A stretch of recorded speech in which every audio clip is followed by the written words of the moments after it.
Buenos días, casi buenas tardes a todos. Con esta primera reunión iniciamos algo muy importante para todos nosotros, que son las actividades del recién creado Instituto de Política Internacional de la Universidad Francisco de Vitoria. Este instituto es un proyecto muy ambicioso y va en paralelo con otros ya existentes, como es el Instituto Robert Schuman o el Instituto Henry Newman o algún otro que tenemos que trata de actividades distintas. Decía que el Instituto de reciente creación es un proyecto muy ambicioso para esta universidad, es fundamentalmente un ámbito de investigación de alto nivel, pero el Instituto quiere tener un vínculo con la vida cotidiana del campus.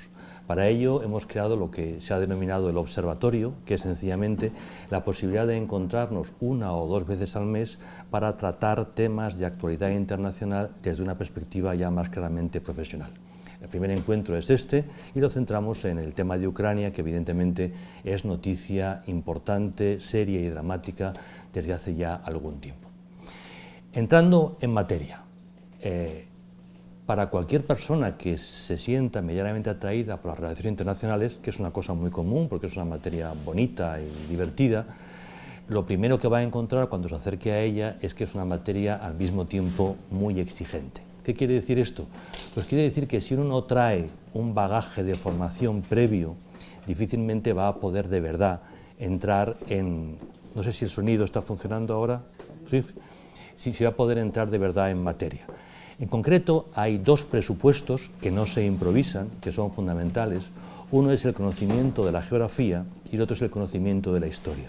Difícilmente podemos entender algo que ocurre en el ámbito de las relaciones internacionales si no sabemos dónde ocurre, cómo ese espacio determina la evolución de los acontecimientos y, evidentemente, qué historia hay detrás que lleva a pueblos, a gentes, a estados a comportarse de una manera o comportarse de otra. Si nosotros miramos un mapa como el que tenemos ahora en pantalla, lo primero que percibimos es que hay una gran masa de terreno donde, en teoría, convergen dos continentes. Pero si uno mira sin prejuicios culturales, el segundo continente no lo va a encontrar por mucho empeño que ponga. Lo que tenemos delante es Asia y un poquito del norte de África. Pensar que Europa es un continente es un acto de imaginación, es básicamente un prejuicio cultural. Los europeos tenemos tanta estima de nosotros mismos, nos sentimos tan importantes que hemos decidido que somos un continente. Pero con ojos libres lo que vemos es que Asia tiene penínsulas. Tiene la península escandinava, tiene la península europea, tiene la península que forma hoy la India y parte de Pakistán, tiene la península de Indochina, tiene la península de Corea y un poco más arriba tiene la península de Kamchatka. Son las penínsulas de un único continente. Si de este espacio geográfico pasamos a un espacio de geografía política, lo que vemos es que hay dos grandes naciones. Una en el norte, Rusia, con una extensión espectacular, y otra más pequeña debajo, que es China, con una curiosa falta de simetría. China tiene 1.300 millones de habitantes hoy, Rusia no llega a 150 millones de habitantes. Por lo tanto, lo primero que se ve con ojos medianamente profesionales cuando uno mira un mapa es los rusos tienen un problema de ocupación de territorio. Y si tienes un problema de ocupación de territorio, lo tienes de control de las fronteras. Y si sabes que no controlas tus fronteras, entras en pánico. La historia de Rusia es la historia del pánico.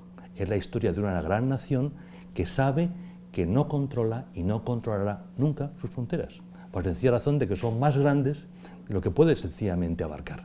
Por lo tanto, toda la política exterior rusa, desde el principio hasta hoy, desde el siglo XV más o menos hasta hoy, es la historia de una obsesión sobre cómo controlar territorio, que les lleva permanentemente a tratar de avanzar, de adelantar defensa para evitar que un supuesto enemigo, quien fuere, Napoleón o un emperador chino, penetre en su territorio sin que ellos puedan reaccionar a tiempo.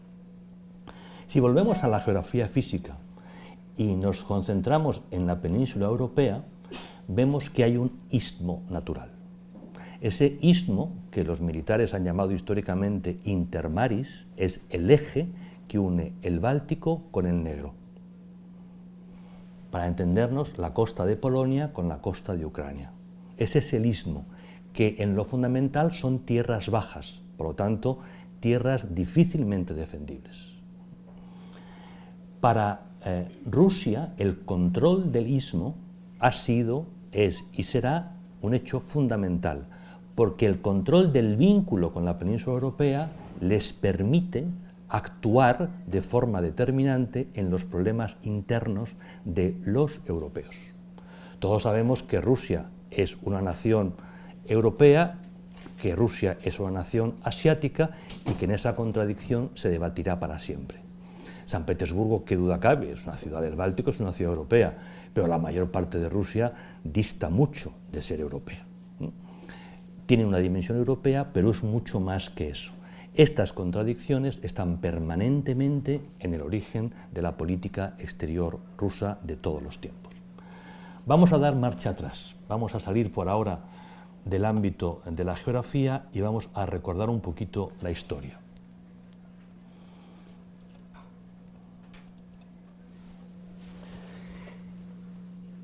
Europa, tal como la conocemos hoy, no ya la Europa del Homo sapiens ni la del Homo neanderthalis, sino la de la civilización, nace fundamentalmente con el mundo helenístico y romano. Pero el Imperio romano se divide en dos en el siglo IV, en torno a dos ciudades, Roma y Constantinopla. Ese es el trasfondo de lo que luego será el Cisma de Oriente y la aparición de dos iglesias, que tienen muy poco que ver con debates teológicos y mucho con debates políticos. ¿Quién manda? ¿El que está en Constantinopla o el que está en Roma? En el siglo V, el imperio occidental, el imperio romano, colapsa. Y eso da paso al feudalismo y luego los nuevos intentos de levantar un nuevo orden cristiano en torno al primer Reich, al Sacro Imperio Romano Germánico. Por el contrario, el Imperio Romano de Oriente permanece ni más ni menos que 10 siglos más, hasta el siglo XV, que colapsa frente al turco, frente a las invasiones musulmanas que proceden del este. Todo eso configura un ámbito político muy distinto en lo que llamamos Europa Occidental y lo que llamamos Europa Oriental. Por influencia de Bizancio, por influencia de Constantinopla, por influencia de ese mundo cristiano ortodoxo, los pueblos eslavos situados justo al norte, a partir del siglo más o menos X-XI y hasta el siglo XV, se van cristianizando, siempre en el marco de la Iglesia ortodoxa. Y nos encontramos, por lo tanto, un mundo eslavo ortodoxo. Ese mundo eslavo se va a ir ordenando más o menos igual que los pueblos del Rin, del eje Rin-Danubio, es decir, el mundo germánico, mediante confederaciones. Y durante siglos existió algo que es capital para entender todo lo que llega después, que se denominó el Rus de Kiev. Es la confederación de los pueblos eslavos cristianizados que responden al eje báltico negro, al intermaris, al istmo que une Asia con la península europea. De Polonia hasta Ucrania, todo eso eran pueblos eslavos federados más o menos, donde la autoridad, el primus inter pares, residía en Kiev, hoy capital de Ucrania. Por eso, para cualquier eslavo, Kiev es mucho más que una ciudad. Es el centro de una forma de ser, de vivir, de un ámbito cultural. Kiev, evidentemente, estaba muy por encima de Moscú. Moscú era la sede de un ducado, de un principado, que durante muchos siglos, pues sencillamente estaba más o menos dependiente de lo que pasara en Kiev. A partir del siglo XV y XVI hay cambios. Por una parte, el Rus de Kiev se va descomponiendo como consecuencia de la paulatina descomposición también del Imperio Romano de Oriente, de la decadencia de Constantinopla, que finalmente caerá desmoronada por puro agotamiento. La pérdida de ese eje comercial al sur va debilitando el Rus de Kiev y permite que el mundo eslavo gire más en torno al norte, al Báltico, que al Negro. Y ese espacio va a permitir a Moscú, al Ducado de Moscovia, crecer. Es también el momento en que poco a poco estos pueblos se van independizando de los tártaros, auténticos señores extremadamente violentos que habían convertido algunos de estos territorios en territorios vasallos. Iván el Terrible, el mítico primer zar de todas las Rusias, es el hombre que inicia la transformación del ducado de Moscú en el eje del mundo eslavo. Es algo parecido a lo que tiempo después ocurrirá en el ámbito germánico. Austria pierde el liderazgo del mundo germánico y unos loquitos de la Prusia oriental, más bien salvajes, se hacen con el pleno control del mundo germánico. Son los días del viejo Fritz en el siglo XVIII, el gran Federico II, son los días, como no, del gran maestro de el príncipe Otto von Bismarck, que es el gran creador de todo lo que hoy entendemos por Alemania. Pues algo semejante pasó en esto, en el mundo eslavo. Kiev y el entorno ucraniano perdió vitalidad, agotada por años de liderazgo, y lo retoma el Ducado de Moscovia con el primer zar, con Juan el Terrible, que inicia el proceso por el cual Moscú se convierte en el centro. Este es un mapa, creo que es del siglo XI aproximadamente, en el que vemos los distintos territorios que conformaban esa vaga federación que era el Rus de Kiev. ¿Se ve bien? Este es un mapa de la creación de Rusia desde su origen hasta la fecha. La clave son los colores. En color creo que es marrón oscuro, o sea, esta zona, nos encontramos el Moscú original, o la Rusia original, que se forma entre 1533 y 1589, o sea, hasta avanzado el siglo XVI. Básicamente es la creación el desarrollo natural de Moscú, buscando siempre el eje de San Petersburgo, que es la salida al mar, y penetrando hacia el este para contener la influencia tártara. Nos vamos a olvidar ahora de muchas cosas que no nos interesan, porque lo que buscamos es la crisis ucraniana. Si nos fijamos en el color naranja más menos, que corresponde a la ampliación de 1689, fin del siglo XVII y todo el siglo XVIII, es cuando Moscú avanza en dirección oeste y penetra en lo que serían los estados bálticos, Bielorrusia y Ucrania. Kiev queda dentro de este territorio, es decir, que desde el siglo XVIII Rusia ha penetrado, ha superado la cuenca del río Dnieper, que es este, todavía, o sea, ya ha empezado también a bajar los cursos del río Don, que muere en el mar de Azov, y del río Volga, que muere en el ¿cómo se llama? El Caspio, me salía Caspio, que son las cuencas naturales de bajada, pero ya toda esta parte de Ucrania, que era el corazón central del Rus de Kiev, se ha incorporado. Naturalmente, poco a poco, Rusia va a continuar creciendo. Tenemos ahora un mapa básico que tenemos que memorizar, porque es sencillamente la imagen de Rusia que tiene todo ruso de cualquier época. Si hoy hablamos con un ruso siberiano, moscovita o San Petersburgo y le preguntamos cuáles son las fronteras naturales de Rusia, son estas.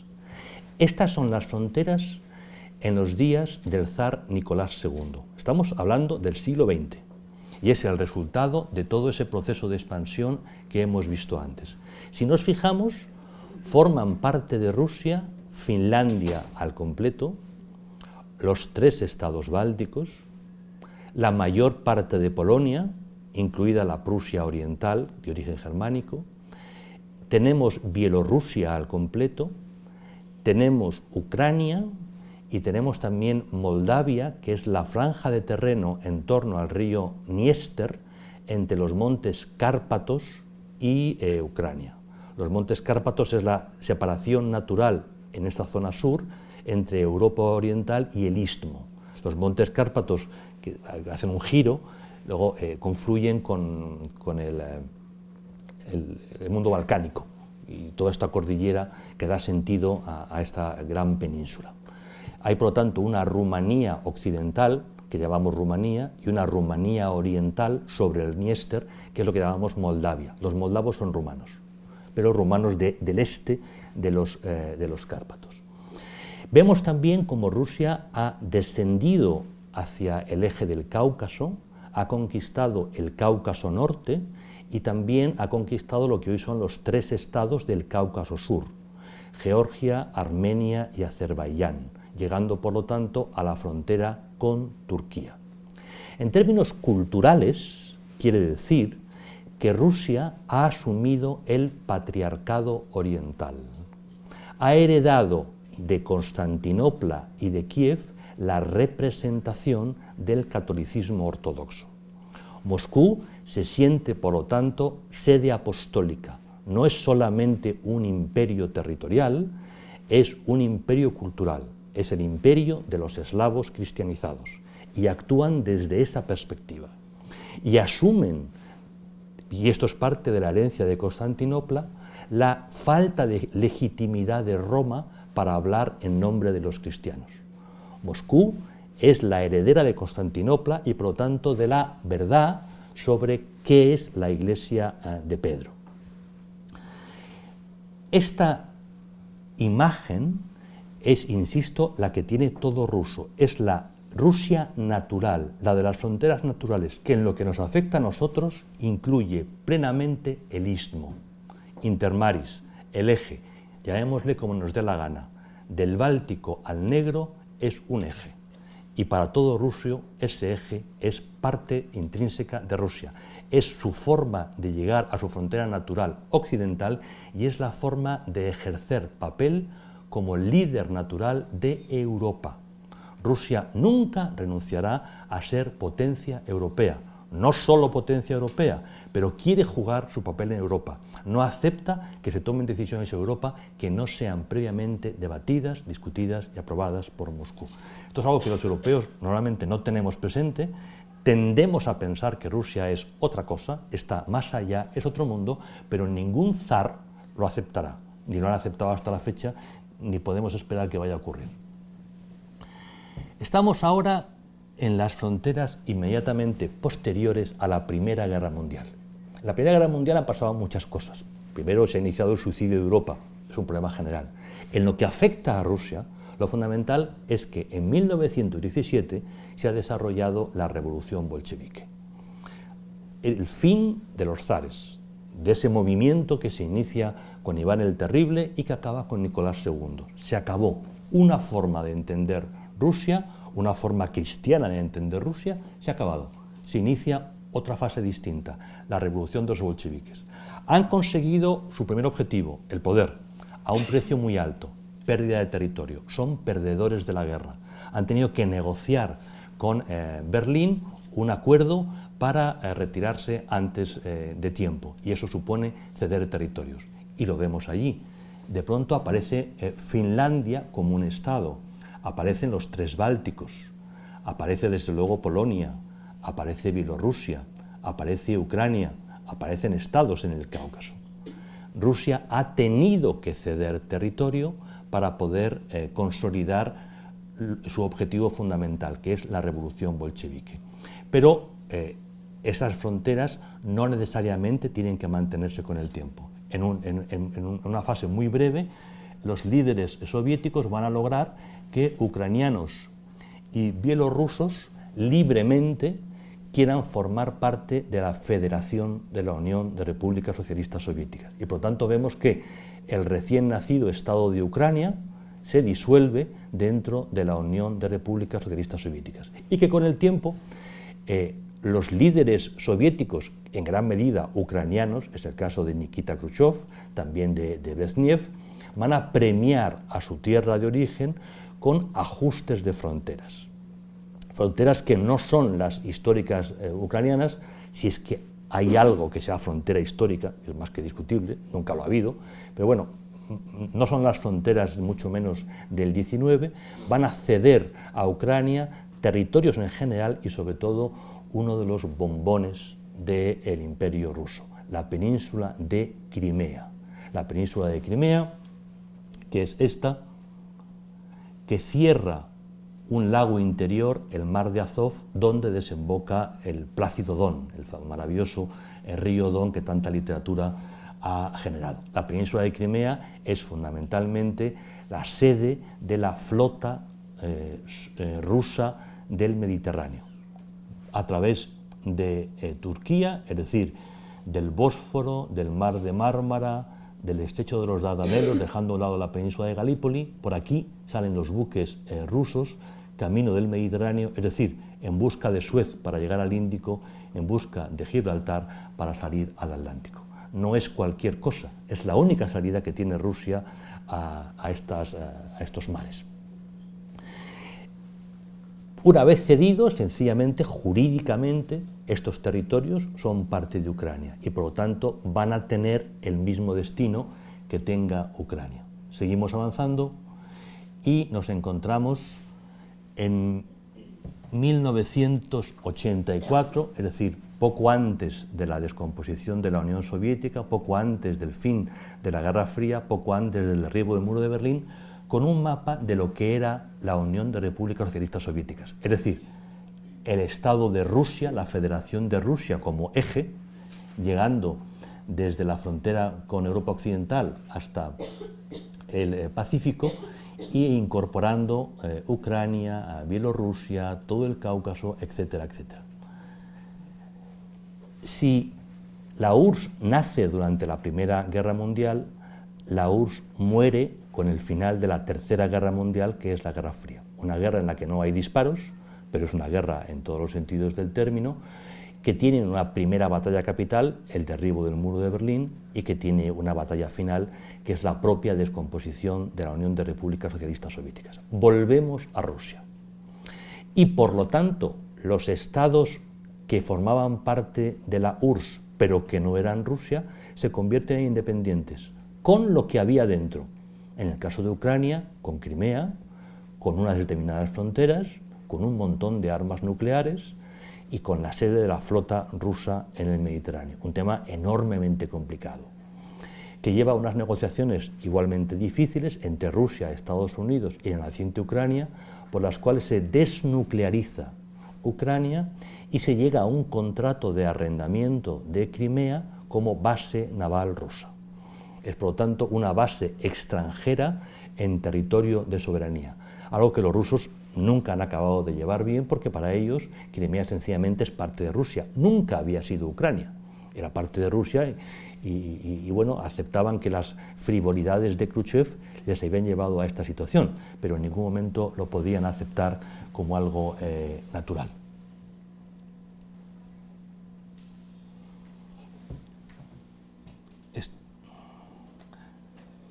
Estas son las fechas, supongo que ustedes ven bastante mejor que yo el mapa, estas son las fechas en las que los estados federados van logrando la independencia. En el caso de Ucrania es el año 92,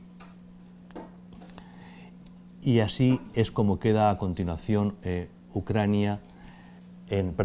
cómo queda Rusia en la actualidad, y aparecen en color los estados que van a formar parte de la Commonwealth, o sea, de la asociación de estados.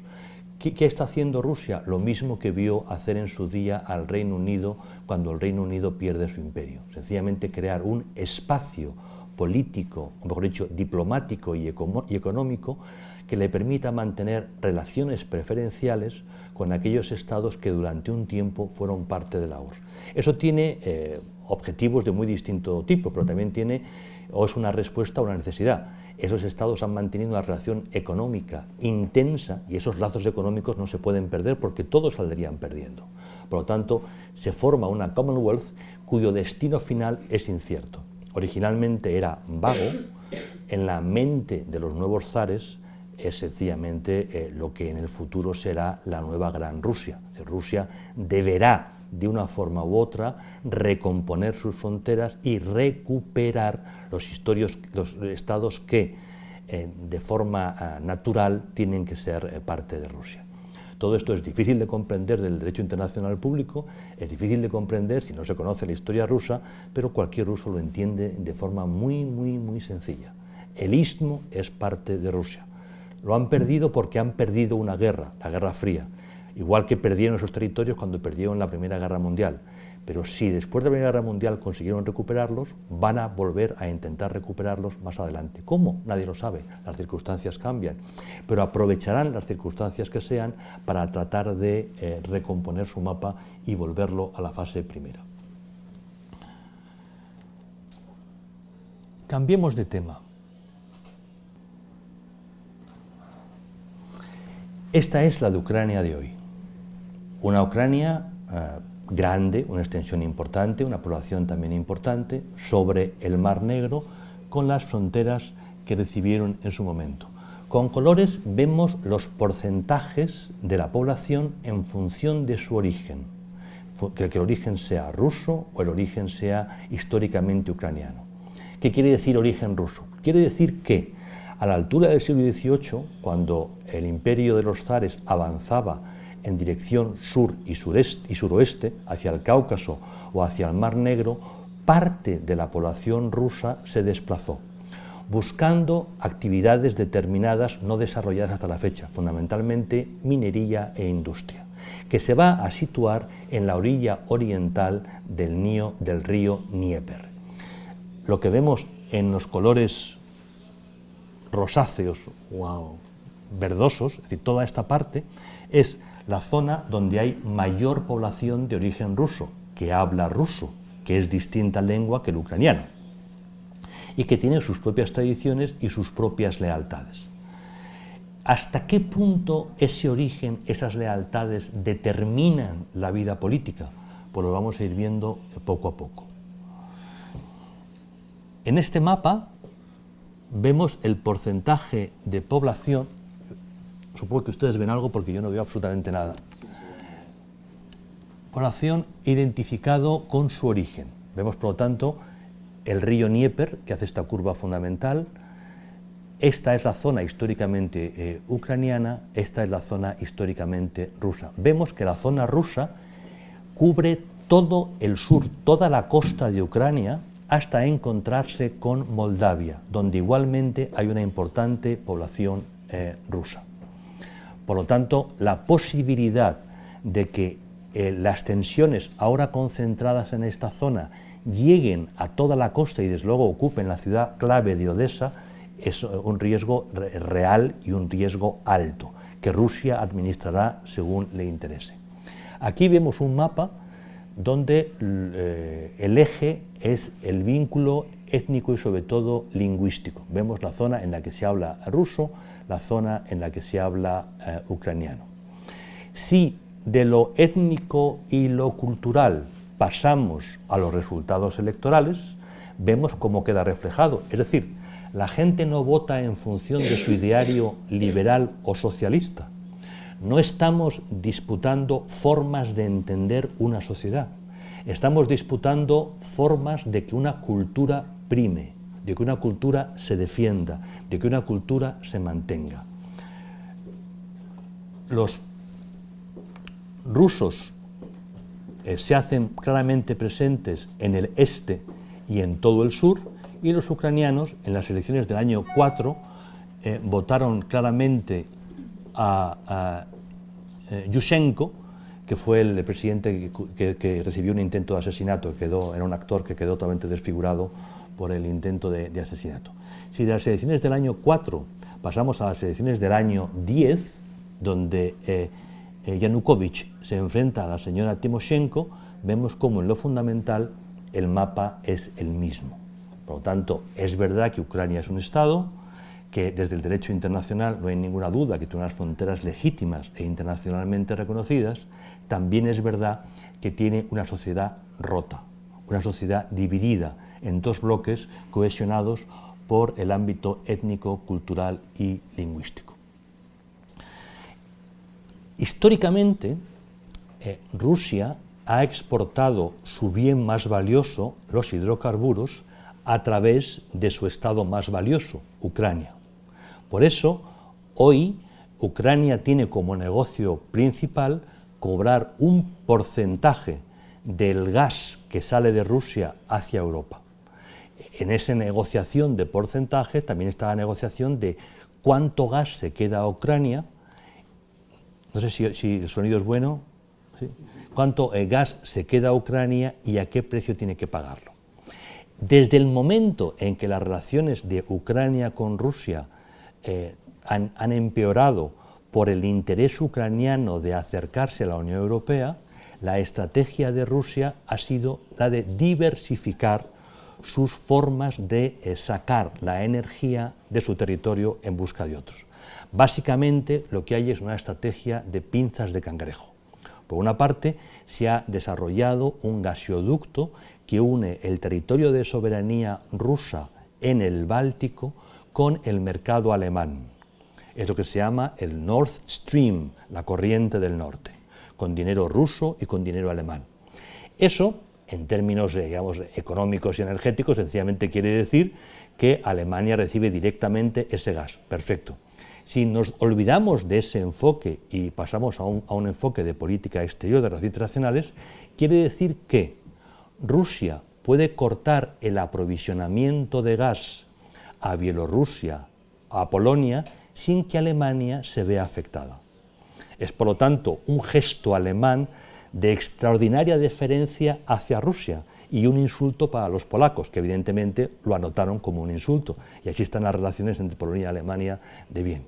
Al mismo tiempo, y siempre para evitar a estos estados intermedios, está en marcha el segundo gran gasoducto, el South Stream, que a través del Mar Negro y desde el territorio de soberanía penetraría en Bulgaria, cruzaría Serbia y llegaría casualmente al gran aliado ruso en Europa Occidental, Hungría.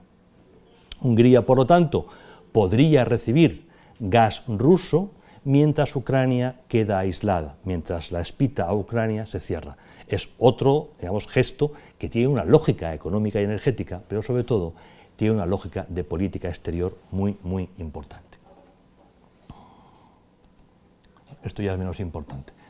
Visto, digamos, lo fundamental que son los condicionantes geográficos y económicos, ahora ya podemos aterrizar en los hechos.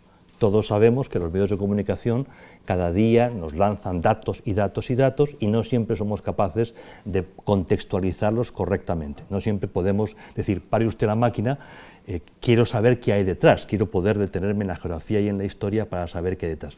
Ya sabemos qué hay detrás, ya entendemos lo que es el istmo, ya sabemos lo que son los fundamentos de la política exterior rusa, ya sabemos cómo Rusia ha intentado dividir a los europeos a través del debate energético en estos últimos años.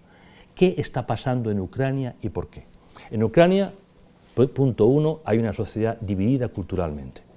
Punto 2, un gobierno ucraniano formado por una mayoría prorrusa intentó acercarse a la Unión Europea para lograr un acuerdo preferencial. Digamos, es absolutamente normal que cualquier país, sobre todo un país pobre, un país con grandes retos de desarrollo económico y social, busque acuerdos preferenciales, más aún cuando eres vecino de uno de los grandes mercados del mundo como es la Unión Europea. Ucrania, por lo tanto, se acerca. No está pidiendo el ingreso, Ucrania no está en condiciones de ingresar en un mercado tan competitivo como la Unión Europea, está buscando acuerdos preferenciales que le ayuden. Ese gesto, insisto, hecho por un gobierno prorruso ucraniano, es percibido como un paso peligroso desde Moscú. Y el presidente Putin envía un aviso a Kiev. Esa no es la línea. Rectifiquen ustedes, porque consideramos un acto agresivo a Rusia ese acercamiento de Ucrania. El presidente prorruso ucraniano decide que puede jugar, que puede echar un pulso a Kiev, porque por una parte él es prorruso, él es ruso, va a estar en la Commonwealth rusa, va a hacer lo que sea, pero cree que puede mantener la tensión y lograr ese acuerdo que tanto necesita. Y a punto de firmar el acuerdo, días antes de firmar el acuerdo, el presidente ucraniano es invitado a visitar Moscú. Y en Moscú el presidente Putin le comenta que qué pena que no puedan firmar ese acuerdo, pero qué suerte porque van a firmar un acuerdo preferencial con Moscú en el marco de la Commonwealth rusa. El mensaje era claro, sencillamente se le desautoriza a usted, usted no va a firmarlo. ¿Lo ha entendido? No lo va a firmar. Y lo entendió. Esta vez sí lo entendió. Y entonces, días antes de la firma, el presidente de Ucrania comunica a Bruselas de que no va a firmar ese acuerdo. Y que lo han estado estudiando y que consideran que es mucho más importante para Ucrania acercarse a Rusia. Ese giro, esa marcha atrás del gobierno prorruso ucraniano provoca un levantamiento absolutamente ilegal de la población originalmente ucraniana, mucho más proeuropea, que lleva a una deposición del presidente y a un cambio del gobierno de forma, insisto, absolutamente ilegal y antidemocrática. El que sean más proeuropeos no quiere decir que sean más demócratas. Ucrania es un país desastroso por muchas razones, tiene una de las peores élites políticas del mundo y su cultura democrática es perfectamente descriptible como nula. El hecho es que hay un levantamiento y se depone al presidente ruso. A partir de allí, el nuevo gobierno, que es por lo tanto más prooccidental, se encuentra con un creciente levantamiento desde los estados, desde los territorios del este. ¿Qué está pasando en las provincias de Donetsk, de Lugansk y demás, las provincias más característicamente rusas? Lo que hay es una operación diseñada por Moscú, que no es nueva, que es típicamente militar y que ya habíamos visto antes en Georgia. Recordemos que años antes, en Georgia, justo después de la crisis de los Balcanes, el estado de Georgia, estamos hablando del Cáucaso Sur, zona también de influencia histórica rusa, Georgia se acercaba enormemente a la OTAN y a la Unión Europea. Su gobierno era claramente prooccidental.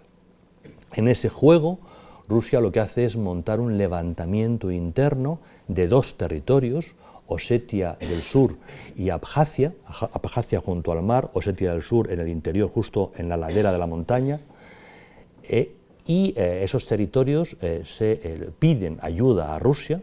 Rusia, como no puede dejar abandonados a los pobres pueblos del sur, invade Georgia y provoca una secesión de facto de esos territorios. No los anexiona en términos jurídicos, sencillamente los incorpora. Para los rusos el mundo del derecho no es un tema de máxima preocupación. Nosotros tenemos gobernantes que están demasiado obsesionados con el derecho y demasiado poco con el poder, y en Rusia esto no se da. Allí tienen muy claro lo que es el ejercicio del poder. Ese ensayo lo desarrollan ahora de forma mucho más sofisticada en Ucrania. ¿Exactamente qué es? Primero se introducen miembros de la inteligencia militar, naturalmente de paisano. Entran en contacto con las asociaciones prorrusas más destacadas y con los dirigentes naturales prorrusos más destacados de estos territorios. Y empiezan a organizar manifestaciones y actos provocativos. Están buscando una reacción dura del gobierno de Kiev, que demuestre, digamos, la autoridad de Kiev sobre su territorio. Están buscando víctimas, están buscando fuego, están buscando destrucción. Y lo consiguen, naturalmente. Es decir, si uno empieza a pegar tiros, si uno empieza a incendiar edificios, si uno hace emboscadas a la policía o al ejército, al final va a haber una respuesta legítima del gobierno de Kiev. Y esto es lo que están haciendo estos hombres de la inteligencia militar rusa, que están entrenados exactamente para esto, para la subversión. Mientras esta gente está provocando, están entrando otros miembros, también de la inteligencia militar, que lo que están haciendo es formar milicias. Todo ucraniano ha hecho la mili. El ejército ucraniano era parte del ejército soviético, por tanto las doctrinas militares son las soviéticas, las comparten. Captan oficiales del ejército de origen ruso que quieran estar en la operación. Localizan sargentos, soldados con preparación y los van colocando en los puestos claves de las milicias que están conformando poco a poco, que están diseñando poco a poco. Y poco a poco y de forma discreta, la frontera común es enorme, van introduciendo armamento. Hasta que la situación tiene la madurez suficiente como para poder hacer uso sistemático de la fuerza. Estamos ya ante una acción militar. Si hacemos un alto y volvemos a la ciencia militar, conviene recordar tres conceptos. Primero, por una parte, nosotros como europeos somos hijos de un prusiano que se llamaba Clausewitz. Clausewitz fue un enorme militar teórico, como militar práctico no tuvo tanto éxito, creo que finalmente llegó a general, pero básicamente era un coronel.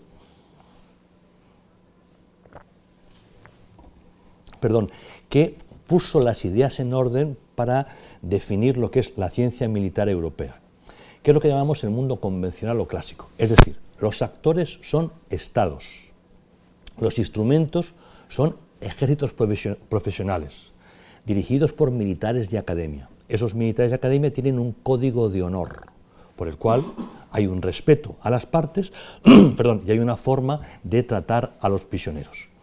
Hay una forma de entender cómo se inicia una guerra y hay una forma de entender cómo se cierra una guerra, cómo se hace un armisticio, paso previo a un tratado, acto jurídico, por el cual se cierra el conflicto. Ese mundo ya no existe. Ya no existe porque nadie es tan insensato de enfrentarse a un Estado occidental mediante medios clásicos. Y sobre todo que Rusia no quiere hacer la guerra con Europa, quiere influir en Europa, no está interesado en hacer ningún tipo de invasión o cosa semejante. Llamamos guerra irregular o asimétrica aquella cuyo protagonista es una milicia o grupo y que utiliza la asimetría para golpear allí donde es más vulnerable la potencia clásica. La guerra asimétrica es tan antigua como el hombre, pero si ha habido un país que la ha desarrollado brillantemente, ese es España. La guerra contra el francés, la guerra contra Napoleón, es guerra asimétrica, es guerra de guerrillas. Lo que ahora hacen los islamistas es imitar a las tropas españolas o a las unidades españolas irregulares frente a Napoleón. Eso es una guerra irregular, que desde Vietnam ha tenido otra dimensión. Esa dimensión se llama los medios de comunicación. ¿Qué quiere decir esto? Quiere decir que el campo de batalla no es donde los soldados disparan, son los hogares. Y el instrumento, el arma básica, son los periodistas. Los periodistas están siempre dispuestos a trabajar para un terrorista porque quieren informar. Y lo que el terrorista quiere es informar. Quiere imágenes, quiere proporcionar imágenes. Hoy degüello a un blanquito, mañana hago aquello que sé que va a impactar en el hogar. ¿Por qué? Porque una democracia es un sistema donde la opinión pública manda. Tardará más, tardará menos, va a mandar. Es muy difícil que una guerra se mantenga en el tiempo si la opinión pública no cree que su interés o sus valores estén en juego. Por lo tanto, una guerra irregular buscará, uno, dificultar la victoria del ejército convencional, evitando un campo de batalla clásico, y segundo, enviará imágenes a través de los medios de comunicación para quitar cohesión a la otra parte. Estas dos formas de hacer la guerra pueden llegar a converger. Y convergen cuando al mismo tiempo, en un campo de batalla, nos encontramos un conflicto clásico y un conflicto asimétrico. Es el caso, por ejemplo, de Ucrania. En Ucrania vemos militares de carrera, vemos combates clásicos y al mismo tiempo estamos viendo actos de subversión y estamos viendo a milicias funcionando. Es la tercera vía donde todo converge y es lo que está ocurriendo en estos momentos. Es la forma más clásica de conflicto en el siglo XXI. Es lo que vemos en Irak, es lo que vemos en Siria, es en menor medida lo que vemos en Libia, es lo que estamos viendo en Nigeria, es lo que estamos viendo en Mali, lugares donde hay guerras en estos momentos, aunque nosotros seamos vagamente conscientes de que eso está ocurriendo. ¿Qué está intentando o cuáles son los objetivos de Rusia en estos momentos, una vez que ha entrado allí?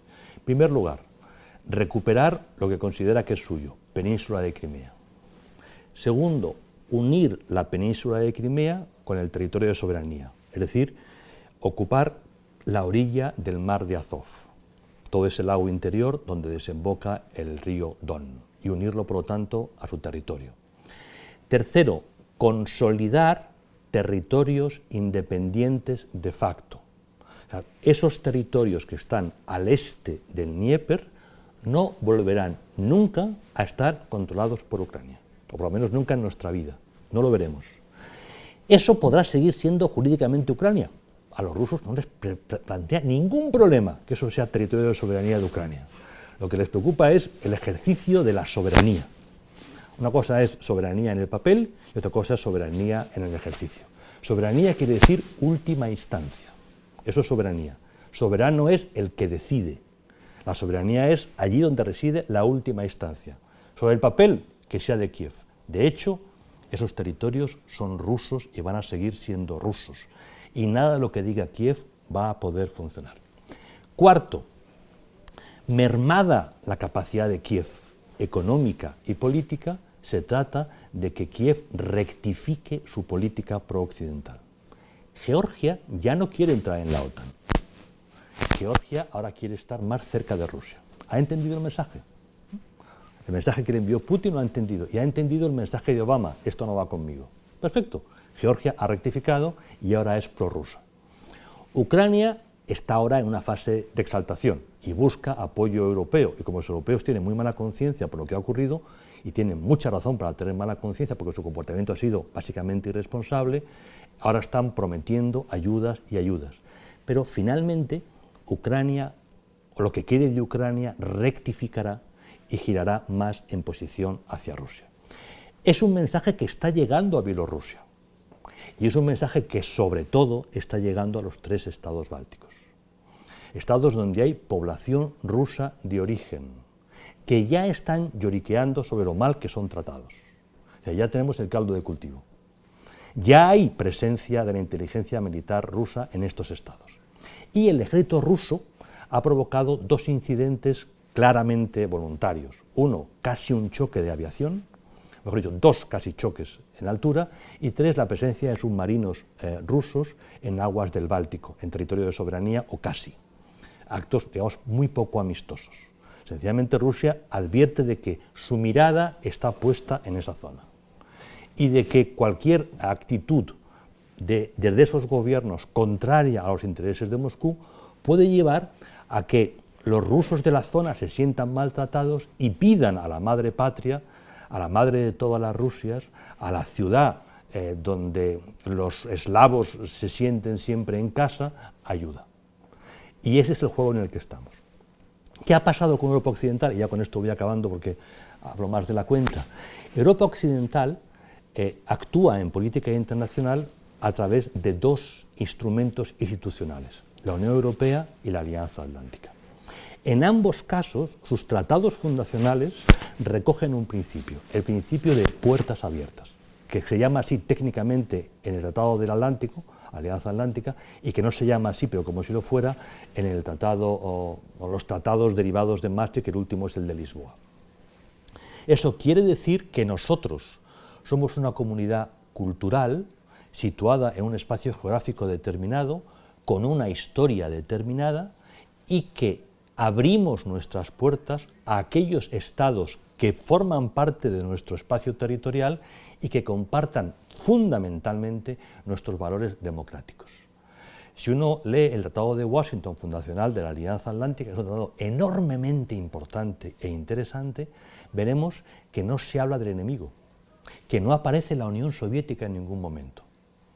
Lo que se dice es un conjunto de países que comparten unos valores, los valores de la democracia liberal, se reúnen para defender esos valores y para propagarlos, porque nuestra paz depende del equilibrio, del bienestar de los demás. Esta es una idea curiosamente prusiana, siempre tenemos una idea un poco agresiva de los prusianos, pero había un prusiano que se llamaba Immanuel Kant, que apenas salió de su ciudad, la ciudad de Königsberg, hoy llamada tristemente Kaliningrado, hoy es rusa. Y Immanuel Kant, en su pequeño panfleto La paz perpetua, que es el documento más influyente de la historia del pensamiento de la política internacional, lo que hace es adelantar todo esto que hoy llamamos discurso neoconservador y cosas semejantes. La idea es, los príncipes buscan la guerra porque con ello ganan territorio, los burgueses rehuyen la guerra porque van a sufrir las consecuencias. El burgués, él era de Königsberg, puerto de mar, buscan el comercio porque el comercio es el modo en que las clases medias ganan dinero, las clases medias se pueden desarrollar. Por lo tanto, un gobierno de burgueses, de clases medias, un gobierno, hoy diríamos, democrático, buscará siempre que otros estados sean igualmente democráticos, burgueses, porque entonces mercaremos, haremos comercio y con el comercio todos ganaremos. Bien, tanto la Alianza Atlántica como la Unión Europea han actuado frívolamente al dar alas a Ucrania sobre su acercamiento a nosotros sin valorar las reacciones posibles de Rusia. Esas reacciones están escritas y descritas hasta el aburrimiento por los analistas de política internacional. Todo aquel que sepa un poquito de historia sabe que Rusia jamás, nunca aceptará perder el istmo y nunca aceptará que estos estados libremente se acerquen a nosotros. Cuando se descompone la Unión Soviética, en el momento de mayor debilidad de la nueva Rusia, de la nueva vieja Rusia, el entonces presidente de Estados Unidos, George Bush padre, prometió a Gorbachev que esos estados no se incorporarían a la Alianza Atlántica. Eran las palabras de un presidente, no era un tratado, no obligaba ni al Capitolio ni a los demás estados. Sencillamente, mientras él fuese presidente de Estados Unidos, eso se mantendría. El siguiente presidente, Bill Clinton, demócrata, era un clarísimo exponente de la tradición kantiana, de la tradición liberal, de la tradición, digamos, de propagación de la democracia. En Estados Unidos hay dos corrientes históricas representadas por dos grandes figuras, Jefferson y Hamilton. El mundo hamiltoniano es el mundo de la expansión de los valores democráticos para, de esta forma, visión kantiana, garantizar un mundo estable. Esto tiene que ver con el Nuevo Testamento. Yo no soy precisamente un teólogo y puesto que no está Padre Florencio me puedo atrever. Esto es Mateo 5. Mateo 5 son bienaventuranzas, ¿verdad? Mateo 5. Es la imagen de la ciudad en la colina. Es decir, el ejemplo. El mundo norteamericano, como sabéis, es un mundo profundamente cristiano y donde además, a diferencia del mundo católico, se lee la Biblia desde hace mucho tiempo y por lo tanto los norteamericanos conocen la Biblia muy directamente. La imagen de que Estados Unidos es el modelo, es la ciudad en la colina, es capital para entender la política exterior norteamericana. Igualmente hay otra tradición, la jeffersoniana, que considera que Estados Unidos debe evitar meterse en problemas. Es la corriente aislacionista. Las dos corrientes son o están en la Constitución norteamericana, las dos. Y depende del presidente, vemos bandazos en un sentido u otro. Clinton era profundamente hamiltoniano, mientras que Bush, paradójicamente, era jeffersoniano. El 11 de septiembre le obligó a dar la vuelta. Era aislacionista y se convirtió en todo lo contrario como efecto de los atentados del 11 de septiembre. Pero Clinton, claramente, con su secretaria de Estado, la señora Madeleine Albright, lo que hacen es potenciar la ampliación de la Alianza Atlántica de la Unión Europea hacia el este. Política que sigue Bush hijo. El problema es que mientras esto está pasando, Rusia comienza a fortalecerse de nuevo gracias al alza de los precios energéticos y gracias a la llegada de Putin, del zar Putin, que concentra poder, resta capacidad democrática al sistema político ruso y, por lo tanto, potencia la autoridad del propio presidente.